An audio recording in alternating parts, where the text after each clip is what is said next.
Hello friends, WBUHS first semester anatomy and physiology exam আর খুব বেশি দেরি নেই।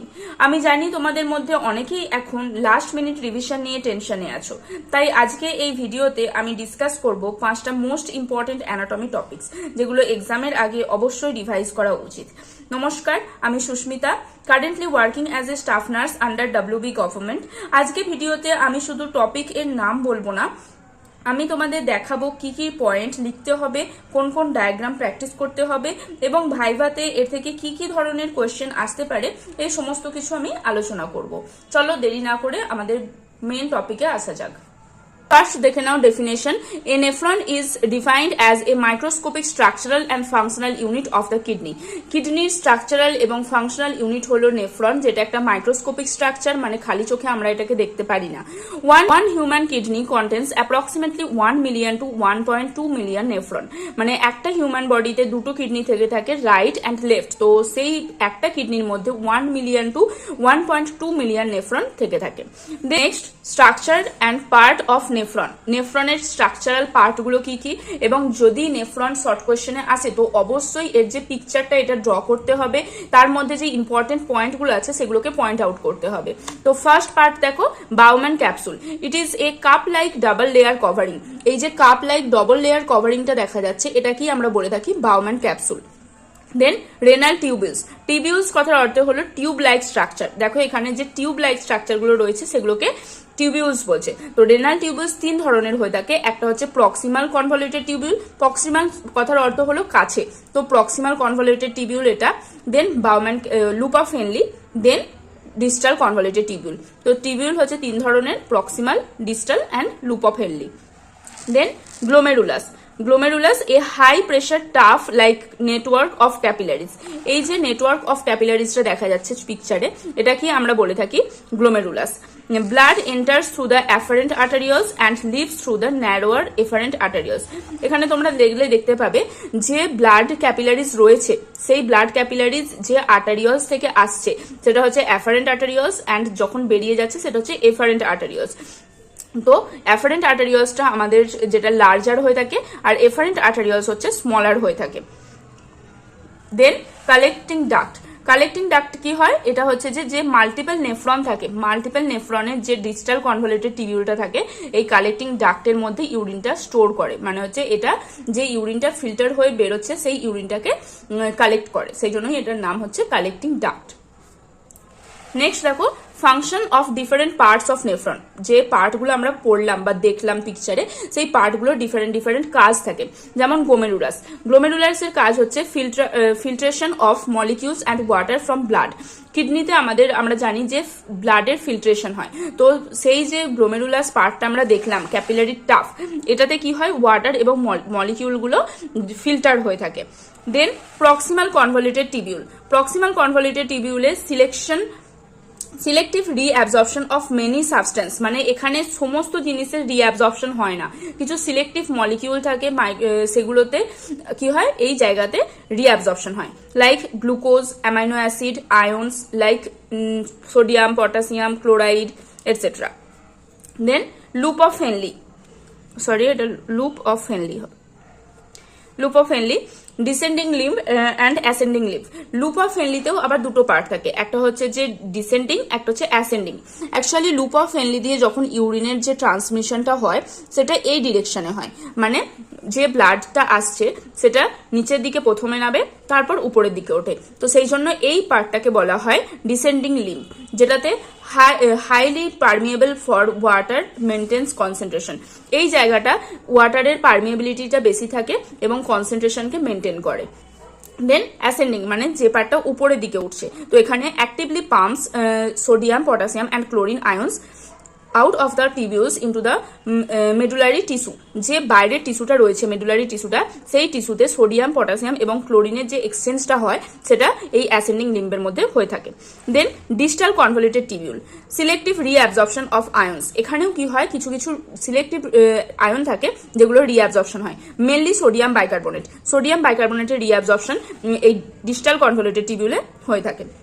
And secretion of hydrogen ion, এবং এই জায়গাতে হাইড্রোজেন আয়নের সিক্রেশন হয়ে থাকে। দেন লাস্ট পার্ট হলো কালেক্টিং ডাক্ট। কালেক্টিং ডাক্টের কি কাজ? ফাইনাল কনসেন্ট্রেশন অফ ইউরিন, যেখানে ফাইনাল কনসেন্ট্রেশন হয়, মানে সমস্ত জায়গার যে নেফ্রনগুলো রয়েছে সেই নেফ্রনগুলো এই কালেক্টিং ডাক্টের মধ্যে ইউরিনকে জমা করে এবং এখানেই ফাইনাল কনসেন্ট্রেশনটা হয়ে থাকে। নেক্সট স্টার্ট করা যাক second topic, interior of right atrium. এটা খুব ইম্পর্টেন্ট একটা টপিক কার্ডিওভাস্কুলার সিস্টেমের মধ্যে, যেটাতে রাইট অ্যাট্রিয়ামের যে ভিতরের পার্টটা কিরকম থাকে, এর স্ট্রাকচারটা কিরকম সেটা জানতে চাই। ঠিক আছে, কারণ আদার্স যে পার্টগুলো থাকে সেটার থেকে রাইট অ্যাট্রিয়াম একটু আলাদা হয়, এটার একটা আলাদা সিগনিফিকেন্স থাকে, তার জন্য এটা কোয়েশ্চেনে আসতে পারে। তো right atrium is the right upper chamber of the heart. আমরা জানি হার্টের 4টে চেম্বার থাকে, right atrium, left atrium, right ventricle and left ventricle.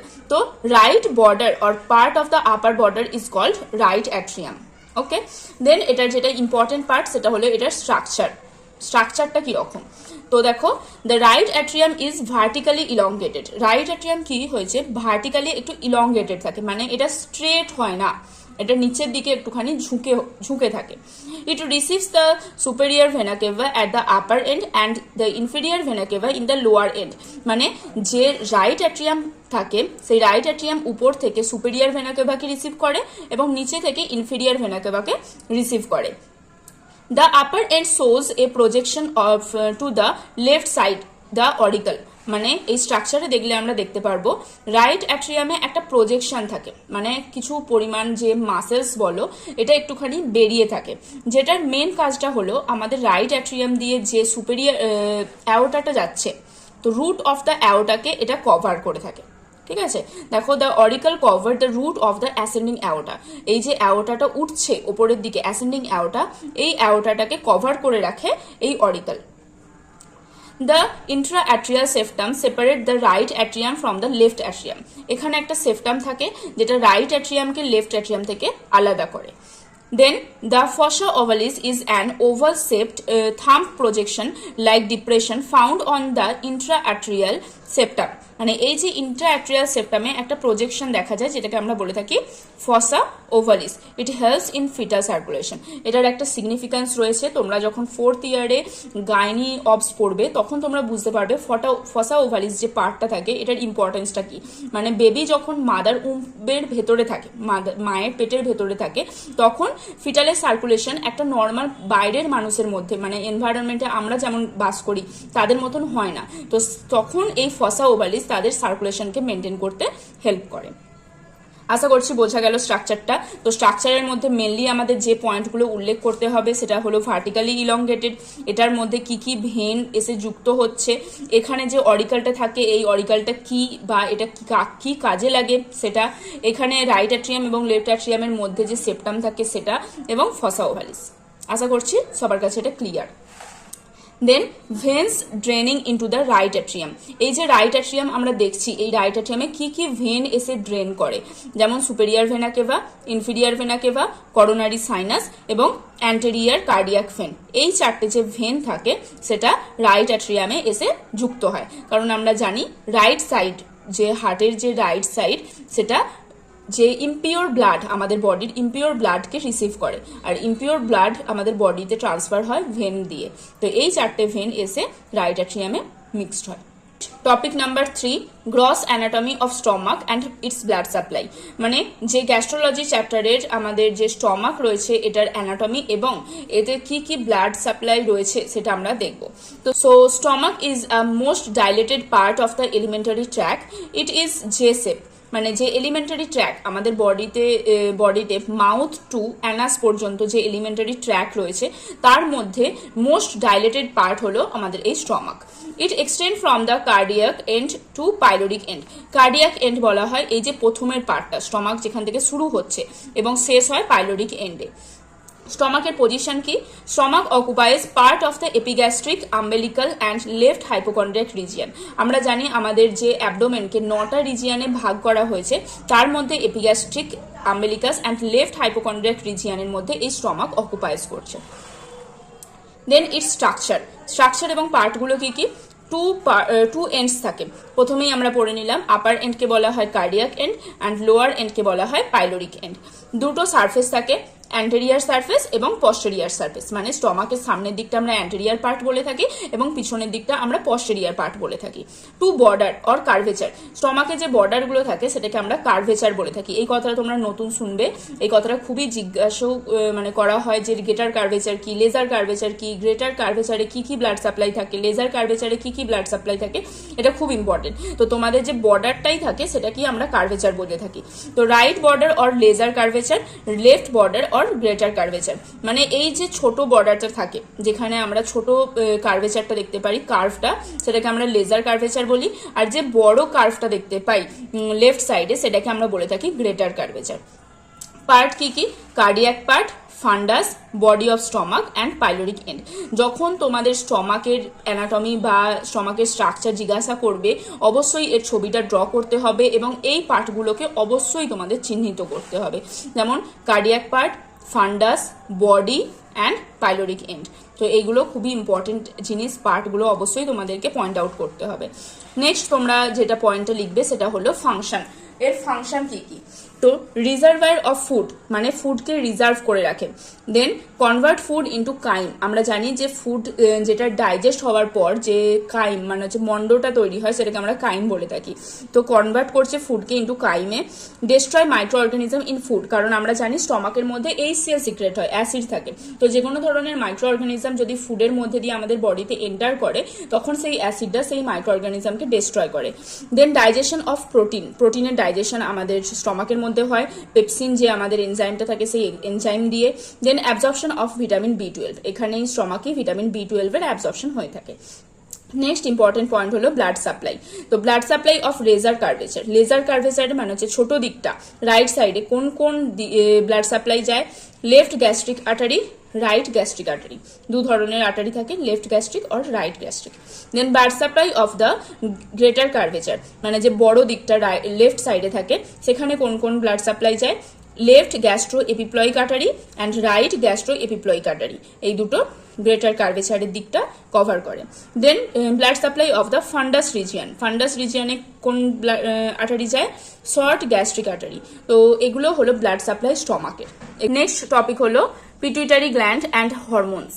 Pituitary gland এবং এর হরমোনস, এটা থেকে কি কি হরমোন সিক্রেট হয়, এটা শর্ট কোশ্চেনে তোমাদের আসতে পারে 3 নাম্বার কি 5 নাম্বার কোশ্চেনের মধ্যে। তো the pituitary gland or hypophysis, pituitary গ্ল্যান্ডের আর একটা নাম হচ্ছে hypophysis, is a small pea shaped endocrine gland located at the base of the brain, মানে ব্রেনের নিচের অংশে এই যে গ্ল্যান্ডটা থাকে পি সেফ এবং খুবই স্মল একটা গ্ল্যান্ড, এটা সিচুয়েটেড থাকে just below the hypothalamus, hypothalamus এর ঠিক বিলো পোর্শনে। It resides in a small bony cavity of the sphenoid bone called sella turcica, এটা কোথায় থাকে? একটা বনি ক্যাভিটির মধ্যে, যেটাকে আমরা বলে থাকি সেলা টার্সিকা।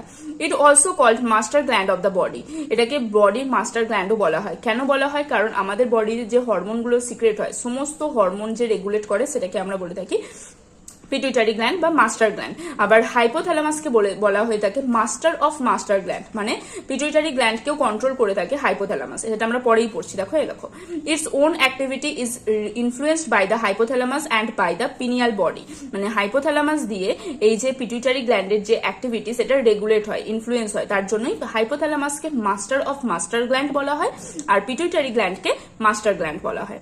আশা করছি ক্লিয়ার হয়েছে। দেন হরমোনস, এটা থেকে কি কি হরমোন সিক্রেট হয়? যদি 3 নাম্বারের কোয়েশ্চেন আসে তোমরা আমি যেভাবে দেখাচ্ছি নোটটা সেইভাবে লিখবে, তো 3-এ তোমরা 3ই পাবে। যদি 5 নাম্বারের কোয়েশ্চেন থাকে তাহলে আমার এই পয়েন্টগুলো যেগুলো আমি দেখাচ্ছি বা হরমোনগুলো যেগুলো আমি বলবো সেগুলো ছোট ছোট করে একটু ডেসক্রাইব করে দেবে, মানে এটার কাজ কি, গ্রোথ হরমোনের কাজ কি, এগুলো যদি বলে দাও তো তোমরা 5-এ 4.5 5 আনতে পারবে। অ্যানাটমি মানে খুব টাফ সাবজেক্ট এরকম কিন্তু নয়, তোমরা যদি বুঝে টু দ্য পয়েন্ট উত্তর দাও তাহলে তোমরা ফুল মার্কসই পাবে। তো দেখো পিটুইটারি গ্ল্যান্ডের দুটো অংশ থাকে, একটা হচ্ছে অ্যান্টেরিয়ার পিটুইটারি মানে সামনের ভাগ এবং পস্টেরিয়ার পিটুইটারি। অ্যান্টেরিয়ার পিটুইটারি থেকে আমাদের 5টা হরমোন সিক্রেট হয়, একটা হচ্ছে growth hormone, thyroid stimulating hormone, adrenocorticotropic hormone and prolactin এবং লিউটিনাইজিং হরমোন আর ফলিকুলার স্টিমুলেটিং হরমোন। যেখানে গ্রোথ হরমোন এর কাজটা হচ্ছে আমাদের বডির যে গ্রোথ থাকে, মাসেল গ্রোথ, এগুলোকে রেগুলেট করা। থাইরয়েড স্টিমুলেটিং হরমোন আমাদের মেটাবলিজমে হেল্প করে থাকে। দেন অ্যাড্রিনোকর্টিকোট্রপিক হরমোন, যেটা হচ্ছে আমাদের কিডনি ফাংশন এবং আমাদের বডিতে যে রেগুলেশনটা হয় মেটাবলিজম, সে সমস্ত কিছুগুলোকে রেগুলেট করে। প্রোল্যাক্টিন হরমোন, যেটা আমাদের মিল্ক সিক্রেশনে, ব্রেস্ট মিল্ক সিক্রেশনে হেল্প করে। আর লিউটিনাইজিং হরমোন আর ফলিকুলার স্টিমুলেটিং হরমোন, এই দুটো হরমোন আমাদের মেনস্ট্রুয়েশন সাইকেল, এই সমস্ত জিনিসে হেল্প করে থাকে। দেন পশ্চারিয়ার পিটুইটারি গ্ল্যান্ড, এখান থেকে দুটো হরমোন সিক্রেট হয়, একটা হচ্ছে অ্যান্টি ডায়ুরেটিক হরমোন আর একটা হচ্ছে অক্সিটোসিন। অ্যান্টি ডায়ুরেটিক হরমোন আমাদের বডির যে ফ্লুইড রেগুলেশন এটাকে মেনটেন করে, আর অক্সিটোসিন আমাদের বডির যে মাসেল কন্ট্রাকশন প্রেগনেন্সির সময়, যেটা খুবই ইম্পর্টেন্ট একটা হরমোন, তোমরা যখন অবস গাইনি পড়বে বুঝতে পারবে। তো অক্সিটোসিন আমাদের বডির যে মাসেল টোন এগুলোকে রেগুলেট করে এবং যে লেবারের সময় মাসেল কন্ট্রাকশনে দরকার হয় সেগুলোকে এটা হেল্প করে। তো টপিক নাম্বার 5, যেটা হচ্ছে most important, synovial joint and নি জয়েন্ট। এটা তোমাদের মাস্কুলোস্কেলিটাল সিস্টেম থেকে আসতে পারে। তো synovial joint, they are the most common and important joint in the body. They normally provide free movement. মানে synovial joint হচ্ছে আমাদের বডির যে সমস্ত জয়েন্টগুলো রয়েছে যেগুলো খুবই ইম্পর্টেন্ট, কারণ হচ্ছে আমাদের ফ্রি মুভমেন্ট, আমরা যে আমাদের জয়েন্টে হাত ফ্লেক্স করছি, এক্সটেন্ড করছি, জয়েন্টগুলোর যে মুভমেন্ট হচ্ছে সেগুলোকে তোমার এই যে সাইনোভিয়াল জয়েন্ট প্রোভাইড করছে। Component of synovial joint, synovial জয়েন্টের বিভিন্ন কম্পোনেন্ট রয়েছে, মানে এর মধ্যে যে স্ট্রাকচারগুলো রয়েছে। তো ফার্স্ট দেখো আর্টিকুলার কার্টিলেজ, এই যে বোনের যে লাস্ট অংশটা রয়েছে সেটাকে আমরা আর্টিকুলার কার্টিলেজ বলছি, এবং তার ভিতরে যে ছোট অংশটা রয়েছে সেটাকে আমরা বলে থাকি আর্টিকুলার সারফেস। দেন সাইনোভিয়াল ক্যাভিটি, মানে এই যে ভেতরের অংশটা তৈরি হচ্ছে সাইনোভিয়াল ক্যাভিটি বলা হচ্ছে। আর এই সাইনোভিয়াল ক্যাভিটির মধ্যে একটা ফ্লুইড থাকে যেটা হচ্ছে ফ্রি মুভমেন্টে হেল্প করে, সেটাকে আমরা বলে থাকি সাইনোভিয়াল ফ্লুইড। দেন সাইনোভিয়াল মেমব্রেন, মানে এই যে সাইনোভিয়াল ক্যাভিটিটাকে কভার করে রয়েছে সেটাকে আমরা বলে থাকি সাইনোভিয়াল মেমব্রেন। এবং ফাইব্রাস ক্যাপসুল, এই সাইনোভিয়াল মেমব্রেনের পরে একটা টাফ লাইক স্ট্রাকচার থাকে যেটাকে আমরা বলে থাকি সাইনোভিয়াল ক্যাপসুল। তো এগুলোই হচ্ছে যে সাইনোভিয়াল জয়েন্টের component. Then movement of synovial joint, synovial জয়েন্টে কি কি মুভমেন্ট হতে পারে? ফার্স্ট হচ্ছে gliding, then angular movement like flexion, extension, abduction, adduction, মানে ফ্লেকশন মানে যখন আমাদের বডির কাছে চলে আসছে, মানে দেন এক্সটেনশন মানে দূরে চলে যাওয়া, দেন অ্যাবডাকশন, অ্যাডাকশন, এই সমস্ত জিনিসগুলো হচ্ছে। সার্কানডাকশন মানে হচ্ছে যখন আমরা বডির একটা অংশের চারপাশে সেটাকে ঘোরাচ্ছি, এবং রোটেশন, এই সমস্ত জিনিসগুলো হচ্ছে যে সাইনোভিয়াল জয়েন্টের movement. Then different type of synovial joint in the body, আমাদের বডিতে বিভিন্ন ধরনের সাইনোভিয়াল জয়েন্ট রয়েছে। কি কি? যেমন হচ্ছে বল সকেট জয়েন্ট, সেটা হচ্ছে আমাদের শোল্ডার জয়েন্ট হতে পারে, হিপ জয়েন্ট হতে পারে। দেন হিঞ্জ জয়েন্ট, হিঞ্জ জয়েন্ট হচ্ছে আমাদের বডিতে যে নি জয়েন্টটা রয়েছে, এলবো জয়েন্টটা রয়েছে। Then pivot joint, plane joint, saddle বা সেলার জয়েন্ট, এটা হচ্ছে আমাদের যে অ্যাঙ্কেল থাকে, অ্যাঙ্কেল, পায়ের অ্যাঙ্কেল, হাতে, এই সমস্ত জিনিসগুলো থাকে। দেন কন্ডাইলয়েড জয়েন্ট, এই যে জিনিসগুলো আমাদের বডিতে সাইনোভিয়াল জয়েন্ট হিসাবে প্রেজেন্ট আছে। দেন আমরা দেখবো নি জয়েন্ট, নি জয়েন্টটা এটা তোমাদের ছোট করে একটা জিজ্ঞাসা করতেই পারে, কারণ এটার একটা বিশেষত্ব রয়েছে। তাই দ্য নি joint is the largest and one of the most complex joint in the body. Human বডির একটা কমপ্লেক্স জয়েন্ট হচ্ছে যে নি জয়েন্ট। কারণটা কি? এটা হচ্ছে মডিফাইড হিঞ্জ টাইপ, মানে আমাদের বডিতে হিঞ্জ জয়েন্ট রয়েছে এবং পাইভট জয়েন্ট রয়েছে, কিন্তু হিঞ্জ জয়েন্টের একটা মডিফাইড পার্ট হচ্ছে এই synovial joint or knee joint. It is the modified hinge type of the synovial joint that primarily allows for flexion and extension. এটা মেইনলি দুটো কাজে অ্যালাউ করে, একটা হচ্ছে ফ্লেকশন আর একটা হচ্ছে এক্সটেনশন। 5টা টপিক আমরা পড়লাম এবং এখন আমরা করব র্যাপিড ফায়ার ডিভিশন, যেটার আনসারগুলো তোমরা আমাকে কমেন্ট করে জানাবে। First, functional unit of kidney. Second, master gland of human body. Third, remnant of foramen oval. Fourth, most movable joint in the body. Fifth, which artery supply to laser curvature. তো এই 5টা কোশ্চেনের answer তোমরা আমাকে comment করে জানিও। এই টপিকগুলো রিভিশন করে গেলে আশা করছি অ্যানাটমি থেকে বড় পোর্শন তোমরা কভার করে নেবে। যদি ভিডিওটা হেল্পফুল লাগে তাহলে ভিডিওটা লাইক করো, তোমাদের নার্সিং ফ্রেন্ডদের সাথে শেয়ার করো এবং চ্যানেলটি সাবস্ক্রাইব করে রেখো। আগামী দিনে আমি নিয়ে আসছি ফিজিওলজির মোস্ট ইম্পর্টেন্ট কোশ্চেন্স এবং লাস্ট মিনিট রিভিশনস। কমেন্ট করে জানিও তোমরা কোন টপিক নেক্সট দেখতে চাও। Thank you so much. All the best for your WBUHS examination.